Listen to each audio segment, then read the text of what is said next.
నువ్వెంత మంచిగా నడుచుకున్నా నీ చుట్టూ జరిగే కుట్రలు జరుగుతూనే ఉంటాయి. నీ దగ్గర సాయం పొందినోడు కూడా పక్కకెళ్లి నీ మీద చాడీలు చెప్పే రోజులు ఉంటాయి.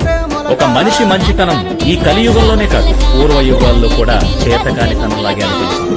అందుకే చేతులు కట్టుకుని కూర్చుని సర్లే దేవుడు చూసుకుంటాడని వదిలేస్తే రోజు నీ మీదకి విమర్శనాస్త్రాలు వస్తూనే ఉంటాయి. బుద్ధి చెప్పాలి, మళ్లీ నీ జోలికి రావడానికి భయపడేంతలా గట్టిగానే చెప్పాలి.